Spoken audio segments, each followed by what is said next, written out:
Amém. Vamos dar continuidade aqui aos nossos estudos no livro de Miqueias. E hoje vamos ler Miqueias capítulo 5, dos versos 2 ao 6. Diz assim: Mas tu, Belém Efrata, embora sejas pequena entre os milhares de Judá, sairá de ti para mim aquele que reinará sobre Israel, cujas origens são desde os tempos antigos, desde os dias da eternidade. Portanto, tu os entregarás até que a parturiente dê a luz. Então o restante de seus irmãos voltará aos israelitas. Ele permanecerá e cuidará do povo, na força do Senhor, na majestade do nome do Senhor, seu Deus. E eles permanecerão, porque agora ele será grande até os fins da terra. Ele será a nossa paz. Quando a Assíria invadir nossa terra e atacar nossos palácios, levantaremos contra ela 7 pastores e 8 comandantes. Eles destruirão a Assíria pela espada e a terra de Ninode dentro de suas portas. Assim ele nos livrará da Assíria, quando esta invadir nossa terra e entrar em nosso território. Amém. Vamos orar. Senhor Deus, nós somos muito gratos pelo Teu amor, pela Tua presença e pela Tua palavra. Agora, Pai, que nós a lemos, pedimos que o Senhor venha ministrar aos nossos corações, abrindo o nosso entendimento, para que possamos compreender o que o Senhor quer falar conosco. E não somente isso, pedimos que o Senhor nos ajude a estarmos adequados à Tua palavra e à Tua vontade, e para vivermos nesse mundo em conformidade com aquilo que o Senhor nos diz, nos ensina e nos exorta por meio dela.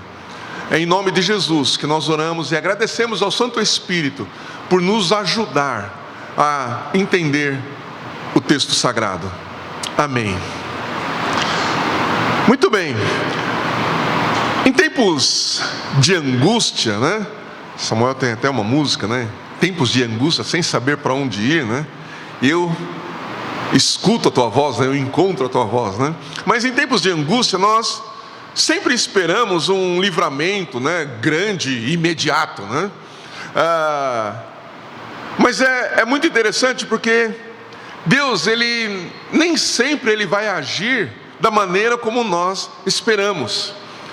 Nós estamos precisando de um grande livramento, então às vezes a gente imagina, né, que sei lá, vai vir um anjo e aí vai tirar o carro que está na nossa frente, que ia bater, e aí vai levantar o nosso carro e a gente vai passar por cima. A gente pensa em umas coisas mirabolantes, né?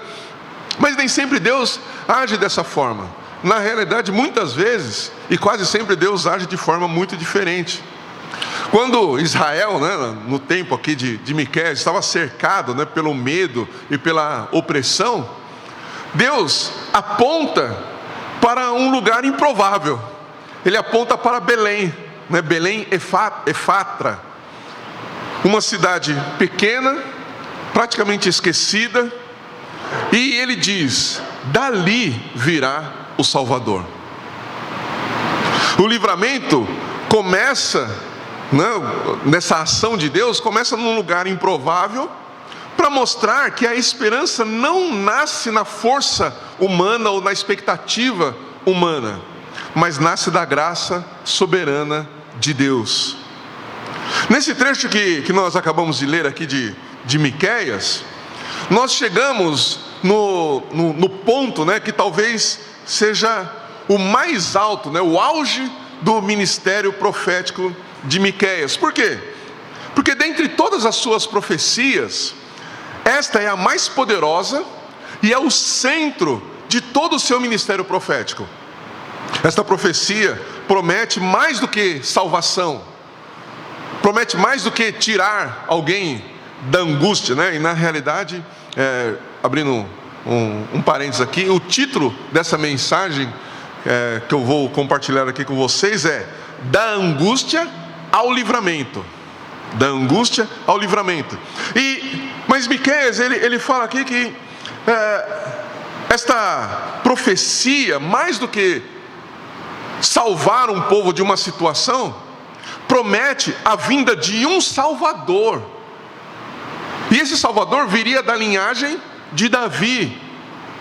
Porém, esse Salvador, apesar de vir da linhagem de Davi, ele é antes de Davi. E ele é muito maior do que Davi. É uma profecia realmente surpreendente. É uma profecia realmente muito poderosa. Porque aqui, Miqueias, ele prediz, com 700 anos, cerca de 700 anos antes de Cristo, ele prediz o nascimento do Messias. Muito antes de acontecer. É exatamente isso que Miqueias está profetizando aqui. 700 anos antes, ele profetiza o nascimento do Messias. Aqui ele revela a linhagem davídica, né? Ao mesmo tempo que ele revela a origem eterna, né? Como a gente pode ver em Abacuque 1,12, né? Que na verdade Abacuque 1,12 traduz desde a eternidade como... ou melhor, a Bíblia, né, em muitos textos traz desde os tempos antigos, né, e algumas versões aqui de Miqueias vai trazer desde os tempos antigos, mas Abacuque 1,12 traduz como sendo desde a eternidade, né, e aqui a gente pode ver, traçar dois pontos, né, como Miqueias está se referindo a Davi, então desde a antiguidade, Miqueias está justamente fazendo esse link, né, com Davi, que é desde a linhagem de Davi. Mas quando o texto nos mostra desde a eternidade, ele está falando que é desde antes de Davi, né? Então ele traz essa revelação aqui da linhagem davídica, né, do Messias. Ele revela como o Messias governará, né, na força e majestade do Senhor, como nós vimos no verso 4. E esse é um ponto muito importante, porque governar na força do Senhor é a chave do triunfo do governo de Cristo, né? E é justamente isso que ele nos mostra, que Miqueias nos mostra aqui, né? Que o Messias, ele governará na força e majestade do Senhor, triunfando onde todos os outros líderes de Israel fracassaram. Vocês se lembram que nós já estudamos, né, nos capítulos e versos anteriores, Miqueias, ele revela como o Messias governará, né, na força e na majestade do Senhor, triunfando onde outros líderes fracassaram, né? E como eu estava dizendo, nós já vimos nos versos anteriores como os líderes eram corruptos, né? Como todas as instâncias de poder estavam realmente deturpadas, estavam corrompidas, como de fato não só os líderes políticos, mas os líderes religiosos também, eles estavam conduzindo o povo de uma maneira que o povo não era beneficiado, o povo não era abençoado. E Miqueias faz aqui então essa comparação entre os líderes naturais, entre os líderes humanos, com aquele que haveria de vir, que ele não governaria da mesma maneira. Então é um padrão completamente diferente. Miqueias também revela que no governo do Messias, a paz não seria uma condição militar, política, econômica ou social, mas o próprio Messias seria a paz, e desfrutar dessa paz era estar nele. Estar em Cristo é desfrutar dessa paz. Estar no Messias era desfrutar dessa paz. Era isso que Miqueias estava mostrando aqui por meio dessa profecia, né? Paulo, lá em Efésios 2, versos 13 e 14, diz o seguinte: mas agora, em Cristo Jesus, vós que antes estáveis longe, viestes para perto pelo sangue de Cristo, pois Ele é a nossa paz. E por que essa profecia de Miqueias era importante? Porque no momento que o povo a quem Miqueias se dirige estava vivendo ali, naquele momento, era um momento de angústia, era um momento de ilusão, era um momento de fragilidade da esperança. Porque o povo em si estava ansiando por uma mudança de condição de vida. Ao mesmo tempo, eles estavam sob a ameaça da invasão. E esse momento trazia uma grande angústia para o povo, porque eles olhavam para os líderes e esperavam deles que viesse alguma solução militar, alguma solução política, alguma solução econômica, alguma solução social. Mas justamente nesse momento em que eles estavam vivendo, Miqueias traz essa profecia falando: olha, não adianta vocês olharem para esses que estão aí, não adianta vocês esperarem um livramento que venha de uma ação humana, porque não virá. Se nós pensarmos em nós mesmos, né, no nosso contexto de vida, em muitos momentos nós também projetamos nossa expectativa em uma mudança de situação, seja ela econômica, seja ela física, seja ela na saúde, né? Muitas vezes nós até confiamos em pessoas que poderiam promover algumas dessas mudanças, né, que a gente tanto espera. Então a gente acaba projetando, sim, né, de até certa medida, numa mudança em pessoas que poderão nos ajudar a mudar. A gente acha: puxa, se eu falar com tal pessoa, eu acho que vai resolver o problema. Ou se eu votar em fulano, ou se eu votar em ciclano, então o problema do país vai melhorar, vai mudar. Ou se eu mudar de emprego, se eu ganhar mais, então a minha vida econômica, financeira e material vai mudar. A gente acaba projetando de alguma maneira a nossa expectativa em situações naturais, em condições naturais e até em pessoas. Mas nós precisamos lembrar que lá no tempo de Miqueias havia um povo, que era o povo da aliança, dentro de um outro povo, né? Então dentro do povo da aliança havia um outro povo, que era o povo, os remanescentes. Esses remanescentes, eles se mantiveram fiéis a Deus. Esses remanescentes esperavam somente em Deus. E os que se corromperam confiando em falsos profetas e líderes corruptos, eles eram que estavam se frustrando, porque a sua esperança era limitada. A esperança desses que não estavam esperando em Deus, daqueles que não eram os remanescentes, eles estavam colocando toda a sua expectativa em algo frágil, em algo que na realidade não poderia mudar de fato as circunstâncias e as situações. Os remanescentes se mantiveram fiéis a Deus, porém os outros se deixaram levar pelas mentiras e enganos dos falsos profetas, dos falsos líderes.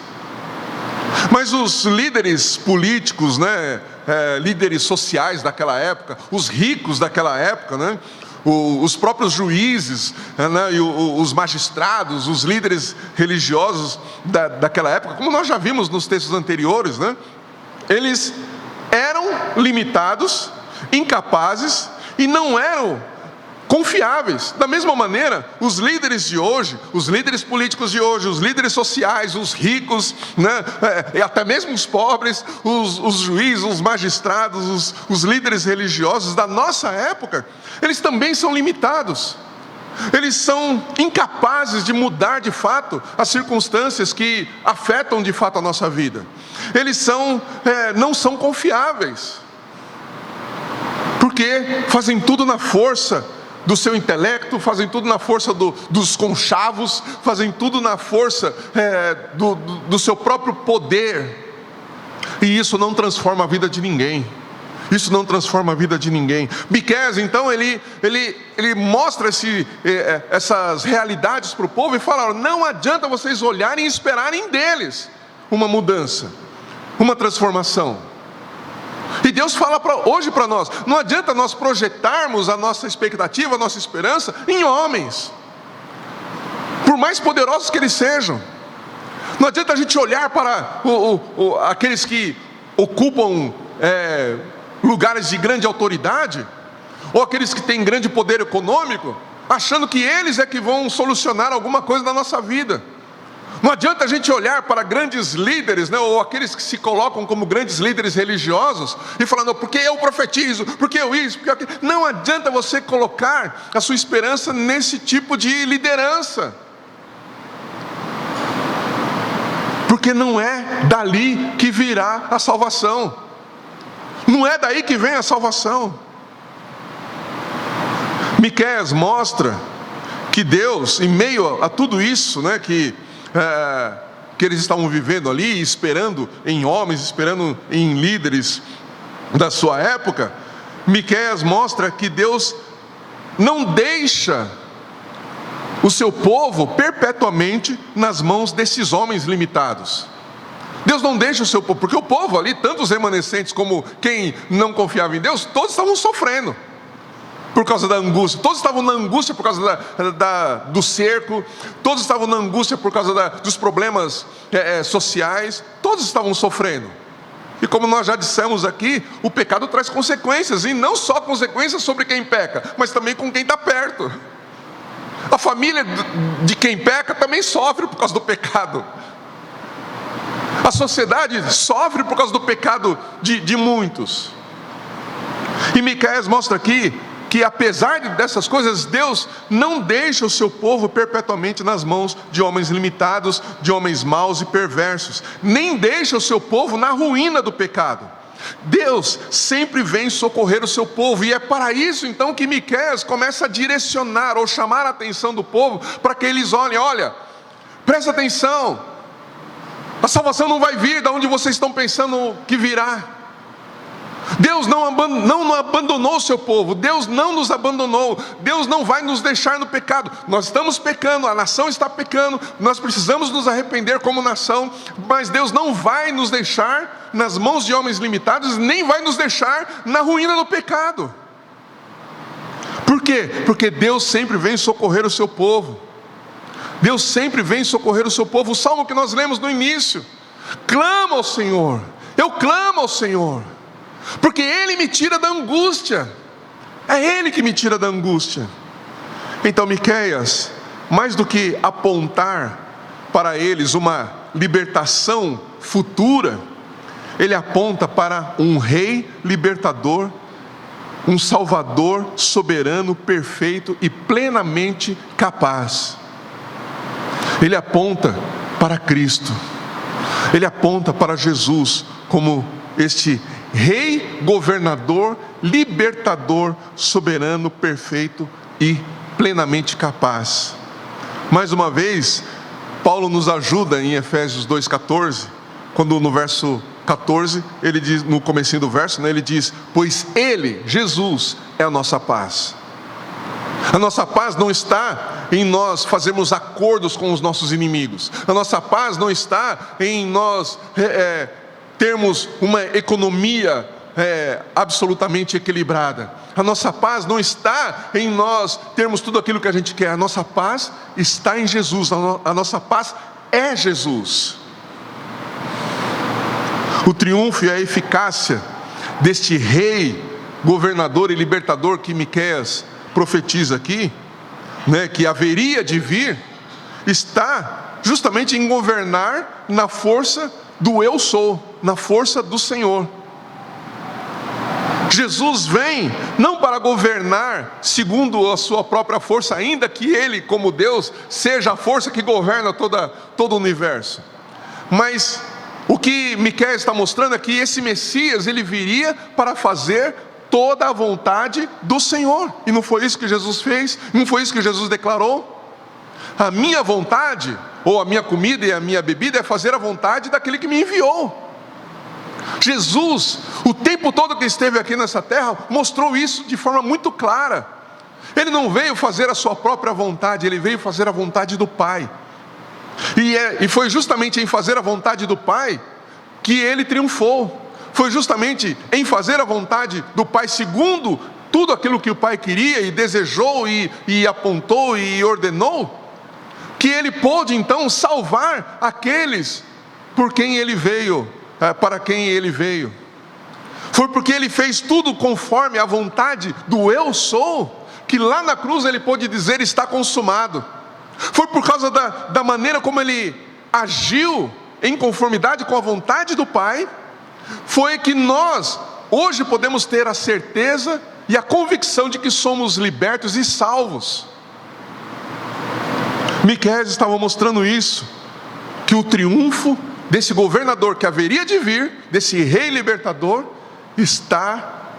estaria justamente no fato dele governar segundo a força do Deus Todo-Poderoso. É o que nós vemos no verso 4 aqui de Miqueias 5. Ele permanecerá e cuidará do povo, na força do Senhor, na majestade do nome do Senhor seu Deus. E eles permanecerão, porque agora ele será grande até os fins da terra. E olha que coisa maravilhosa que Miqueias diz aqui.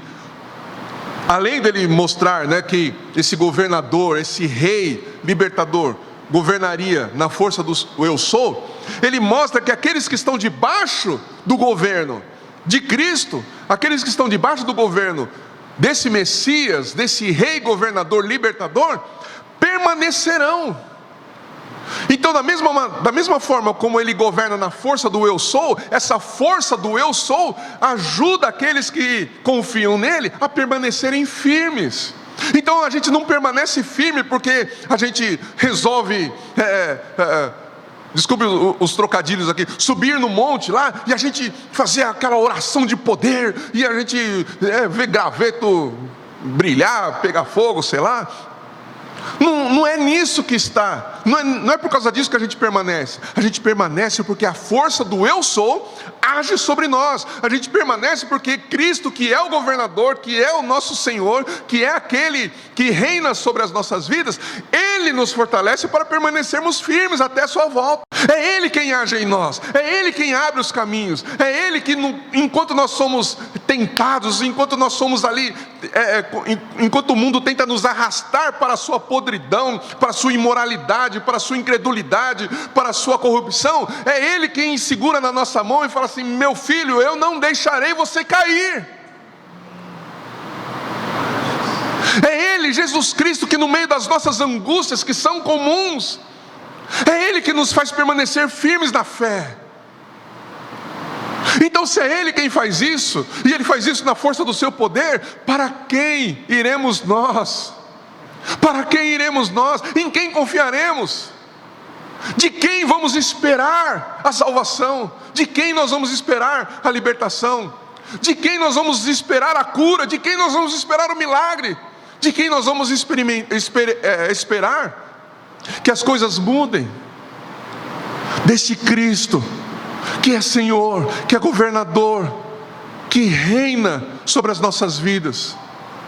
É Ele quem nos toma pela mão, é Ele quem nos sustenta, é Ele quem nos fortalece. Mesmo quando nós estamos fracos, como Paulo disse, ou como Jesus mesmo disse para Paulo, que o poder dele se aperfeiçoa na nossa fraqueza. Senhor, eu não estou conseguindo.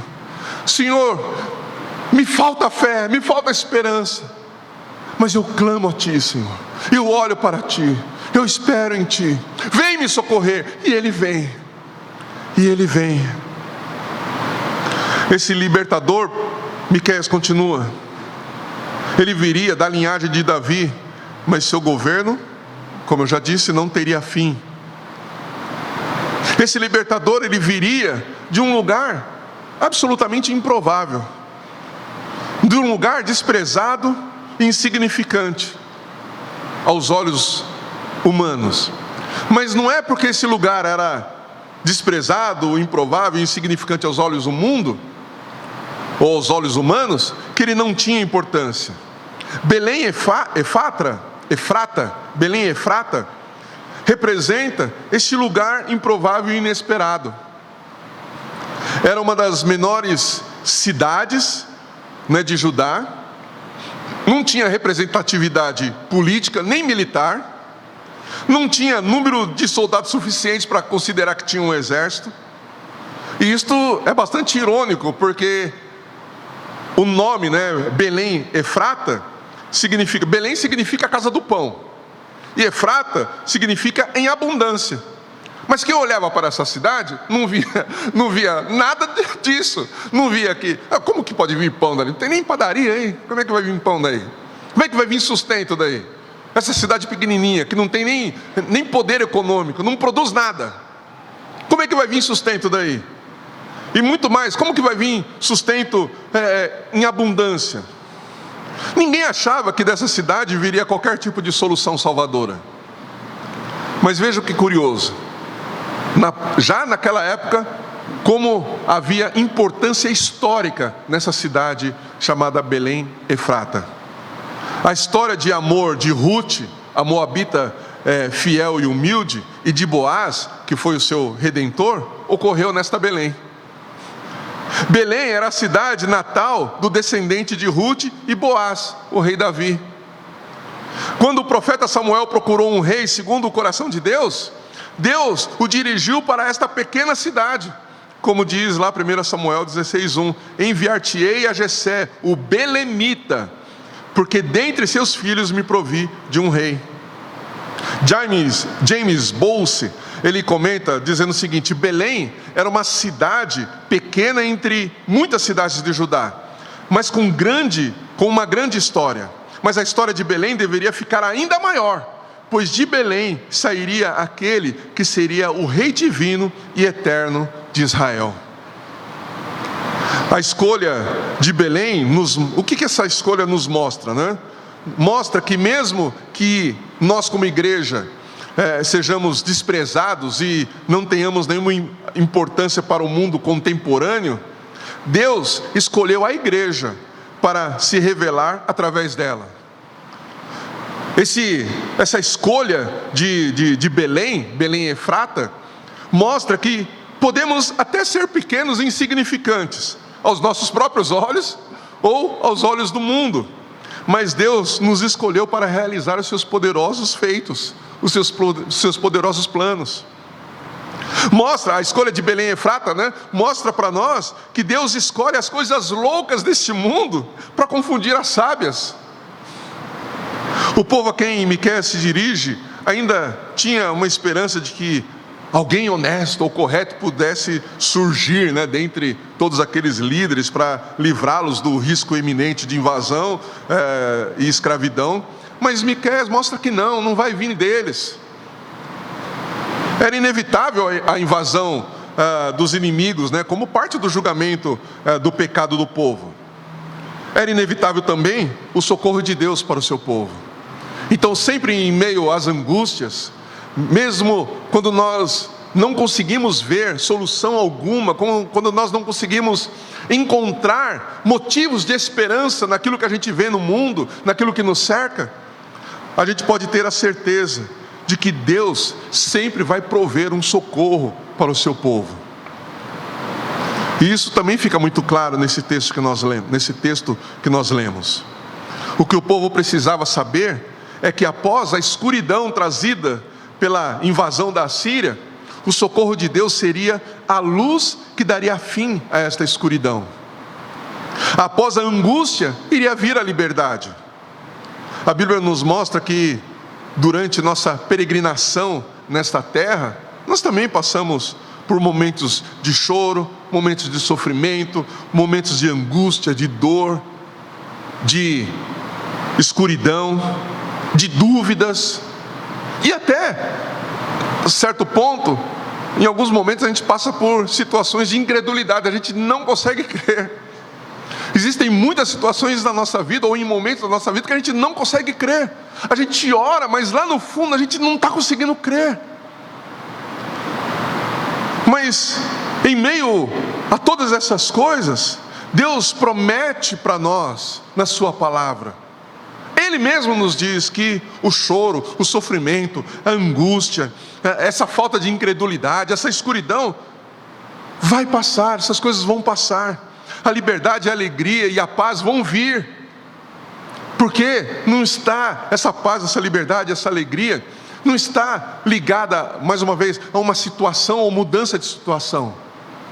Essa paz, essa liberdade, essa alegria é uma pessoa, é Jesus. E esse Jesus habita em nós. Esse Jesus habita em nós por meio do Espírito Santo. Ele está em nós. Por isso, mais uma vez, Efésios 2,14, Ele é a nossa paz, Ele é a nossa salvação, Ele é a nossa libertação. Deus promete salvação por meio de um soberano e eterno Salvador, Jesus Cristo. E esse é o ponto principal e central do ministério profético de Miqueias: a salvação por meio do Messias. Deus escolhe uma pequena e insignificante cidade para que dela saísse não só um Salvador para a nação de Israel, mas o Salvador da humanidade caída. Isso mostra como muitas vezes nós também colocamos nossa expectativa de salvação e solução de problemas no que nós vemos exteriormente. A gente acha que uma grande cidade, então, é que vai resolver o problema das pequenas cidades. A gente acha que grandes homens é que vão resolver o problema de todas as outras pessoas. Mas não. Deixa eu fazer uma comparação aqui. Quando nós olhamos e damos importância, por exemplo, estou usando aqui somente como exemplo, para o ministério da palavra, a gente acha que todos os problemas vão vir somente de um pastor. Se eu ouvir o pastor, então as coisas da minha vida vão se resolver. É claro, nós devemos olhar para o pastor, nós devemos dar importância para o ministério da palavra, porque isso é essencial para a nossa vida de fé. Mas muitas vezes a gente se esquece da importância, por exemplo, do ministério de oração. A gente se esquece da importância do ministério com as crianças. A gente se esquece da importância do ministério com os adolescentes, com os jovens, do ministério com as mulheres, do ministério com os homens, do ministério com as famílias. A gente não dá a mesma importância que a gente dá para alguns ministérios. A gente acha que alguns ministérios são mais importantes que outros. Mas muitas vezes, o que Deus vai usar não são os grandes ministérios ou as grandes funções dentro de uma igreja. Muitas vezes o que Ele vai usar para nos dar sustentação, para fortalecer a igreja, desde os seus fundamentos, são aqueles ministérios que nós consideramos como menores, ou que nós não damos tanta importância. E às vezes a gente nem sabe que existe. É quando nossas crianças estão na escola, e aí eles ouvem algumas coisas que estão fora da conformidade com o que as Escrituras ensinam, e aí eles se posicionam e falam assim: não é assim. Aí que nós vamos dar importância, e nós vamos ver a importância do ministério infantil, por exemplo. Quando os nossos jovens são atacados das universidades, quando eles entram lá e recebem uma avalanche de ideologias, e aí os nossos jovens então acende aquela luz amarela e falam: peraí, não é o que a palavra de Deus ensina? É aí que nós vamos entender a importância do ministério com jovens e adolescentes. Quando os homens são tentados lá pela sensualidade do mundo, pela prostituição, e aí ele se posiciona e fala assim: não, eu amo a minha esposa, e eu vou honrar a Deus e vou honrar a minha esposa, que nós vamos ver que o ministério com homens são importantes, ou é importante. Quando a mulher também não se lança para a vaidade, não se lança para as coisas desse mundo, né, tão sensual, tão promíscuo, que a gente vê a importância do ministério com as mulheres. E às vezes você olha para você mesmo e fala assim: eu não tenho tanta importância assim na igreja, eu não sirvo para nada. Já tem quem prega, já tem quem ora, já tem quem toca, já tem quem canta. Acho que a minha vida não faz muita diferença. Faz, porque Cristo está em você, porque Cristo habita em você. Então a sua oração é ouvida sim por Deus. Não sei se vocês se lembram, mas quando foi feita a retrospectiva aqui, né, em comemoração aos 44 anos da nossa igreja, eu me lembrei muito de uma irmãzinha que era parte da nossa igreja, a irmã Maria. Toda vez que a gente chegava na igreja, né, e a gente ia falar com ela falava assim: olha, eu estou orando por todos os pastores, estou orando por todos vocês, eu oro por cada um de vocês, eu tenho o nome de todo mundo, eu oro por cada um. Era uma senhorinha, sabe, absolutamente simples. E ela chegava na igreja, sentava ali no banquinho dela, ouvia, adorava, cantava, mas ela era uma mulher de oração. E eu tenho absoluta certeza que Deus ouviu as orações dela, e por causa das orações também dela, não só dela, né? Mas eu estou usando ela como exemplo, né? Que ela não tinha nenhum outro cargo na igreja, né? Aliás, não tinha nenhum cargo na igreja. Mas eu tenho certeza absoluta que Deus ouvia a oração dela e sustentou muitas vezes o pastor Silvio, quando ele estava lá na angústia ali de conduzir um ministério. Eu tenho certeza que Deus usou a irmã Maria, a oração da irmã Maria, para fortalecer, para levantar, para que esse ministério continuasse firme. Eu tenho certeza que por meio da oração dela, muitas famílias foram sustentadas, foram fortalecidas. Uma irmã sem nenhum cargo na igreja, uma irmã que aos olhos naturais era pequena, não só porque ela era baixinha, porque ela era baixinha mesmo, né? Mas sem nenhuma posição de autoridade, sem nenhuma posição de destaque. Mas ela era gigante diante de Deus.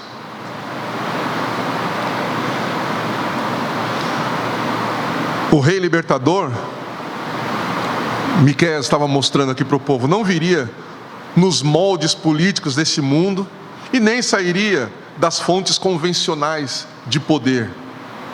Ele viria de uma cidade humilde, nasceria de uma forma milagrosa, mas sem luxo.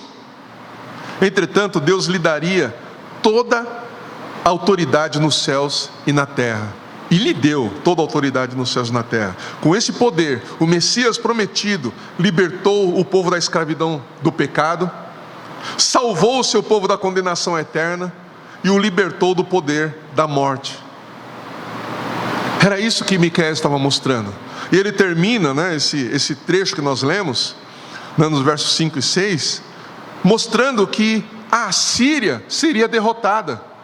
A Assíria, né, ele fala de Assíria e Nimrod, eles são cidades que naquela época eram muito poderosas, mas que representam também, ou representavam, todos os inimigos que se levantam contra o reino de Deus e contra o seu povo e também contra a igreja. Então todos os poderes nesse mundo que se levantam como inimigos do reino de Deus, que se levantam contra o povo de Deus e contra a igreja, serão derrotados. Esses poderes, todos eles serão derrotados. Por quê? Porque o rei, governador, libertador do seu povo, está no meio do seu povo, e ninguém pode derrotá-lo, ninguém pode vencê-lo. Para concluir, o povo da aliança, nos dias de Miqueias, não estava isento, evidentemente, das suas responsabilidades civis, sociais e espirituais, em razão dessa profecia de Miqueias.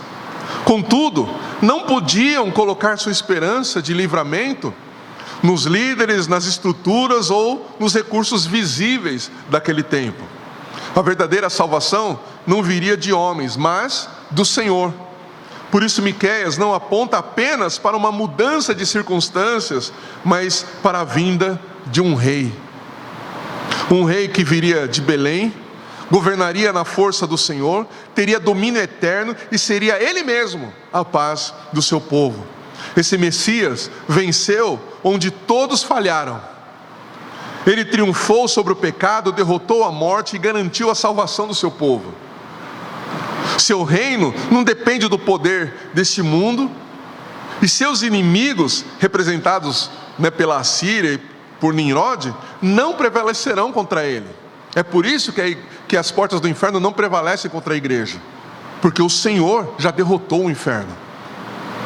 Hoje, o Espírito Santo nos aponta para esse mesmo Messias, não que virá, mas que já veio.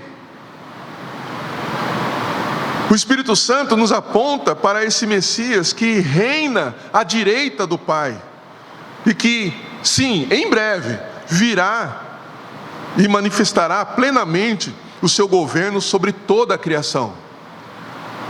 Então, no tempo de Miqueias, o povo foi levado a olhar para o Messias que viria. Hoje o Espírito nos faz olhar para o Messias que já veio, que é Jesus. Mas hoje nós vivemos não só olhando para o passado, nós olhamos na expectativa de que esse Messias voltará para concretizar todo o seu plano de salvação, de restauração e de transformação. O Espírito Santo faz isso, é nele, em Cristo e somente nele que nós devemos colocar a nossa esperança. E esta é a mensagem de Deus para nós. Passamos por angústias, mas o Senhor é aquele que nos liberta.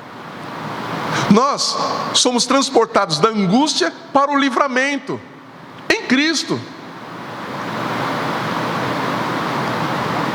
Porque Cristo é o Rei prometido, Cristo é o libertador vitorioso, Cristo é a nossa viva esperança. E é isso que o texto nos diz, é isso que o texto nos mostra. Não fique esperando solução das questões ou situações humanas, nem de grandes homens, nem de grandes poderes. Porque muitas vezes, e talvez na maioria das vezes, quando nós olhamos para o texto bíblico, a salvação, Deus usa aqueles que são pequenos, aqueles que são insignificantes, aos olhos do mundo, mas não aos seus próprios olhos. E não se veja como alguém insignificante, pequeno e fraco, porque no Senhor você não é insignificante, no Senhor você não é fraco, e no Senhor você pode todas as coisas, porque Ele te fortalece. Ele é o teu Salvador, Ele é o teu libertador. Espera, pois, somente nele. Amém? Era isso que eu tinha para compartilhar com vocês. Espero que Deus tenha falado aos seus corações e que nós possamos de fato olhar para Ele e esperar somente em Cristo. Amém? Vamos orar. Senhor Deus bendito, nós te agradecemos e te louvamos, porque o Senhor é o nosso libertador. O Senhor é aquele que nos tira da angústia. E muitas vezes nós colocamos nossa expectativa e nossa esperança em pessoas, em coisas grandiosas, em mudanças radicais de situação, quando nós precisamos olhar e esperar somente em Ti. Tu és aquele que nos liberta, Tu és o nosso Salvador, Tu és o nosso Redentor. E é em Ti, Senhor, que nós queremos esperar. Miqueias profetizou algo maravilhoso, profundo, algo de muita significância, mostrando que o Senhor viria para salvar o teu povo, e o Senhor veio. O Senhor não veio e não nasceu em grandes palácios, como até os magos pensaram que o Senhor viria ou estaria. O Senhor veio de uma cidade pequena, para onde ninguém olhava esperando salvação. O Senhor nasceu num lugar simples, humilde, apesar de ser rei. E o Senhor morreu de uma forma humilhante. Mas em tudo isso, o Senhor nos redimiu. Em tudo isso, o Senhor nos libertou. E é isso, Pai, que nós queremos aprender. E pedimos ao Teu Santo Espírito que nos ajude a aprender. Que a liberdade, a salvação está no Senhor. Que nós possamos esperar somente em Ti, Senhor, o nosso único e suficiente Salvador. E o que eu te peço ainda, Pai, é que o Senhor possa tratar no coração de cada um dos Teus filhos que está passando por um momento de angústia, um momento de dor. Eu peço, Senhor, que as Tuas mãos que estão estendidas em nosso favor possa fortalecer aquele que está enfrentando lutas tão terríveis que somente um milagre pode mudar a condição de vida que estão. Eu peço que o Senhor venha agir de forma poderosa, de forma maravilhosa, de forma profunda. Senhor Deus, venha e salva esse que está sofrendo, esse que está na angústia, esse que está sem esperança, esse que está passando por dores, tristezas. Senhor Deus, que a Tua boa e poderosa mão possa levantar esse que está caído, Que o Senhor possa fortalecer os joelhos que estão vacilantes. Que o Senhor possa revigorar a fé daquele, Pai, que está fraco. Em nome do Senhor Jesus Cristo, Pai. E se há alguém em nosso meio que precisa de fato de um milagre, nós cremos que Tu és um Deus que realiza milagres. Que milagre possa, Senhor, acontecer na vida desses nossos irmãos. Que o Senhor possa trazer cura para o espírito, para a alma e para o corpo, ou seja, para a vida como um todo. Que o Senhor, ó Pai, possa frustrar os planos do inferno contra a vida dos Teus filhos. Que o Senhor possa salvar e guardar a família de cada um.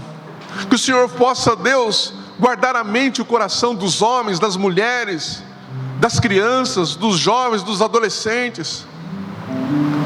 Que o Senhor, ó Pai, possa inspirar sim o coração dos pastores dessa igreja, dos líderes dessa igreja. Que o Senhor nos guarde de todo mal, que o Senhor nos guarde de cairmos em pecado, que o Senhor nos livre da arrogância, que o Senhor nos livre da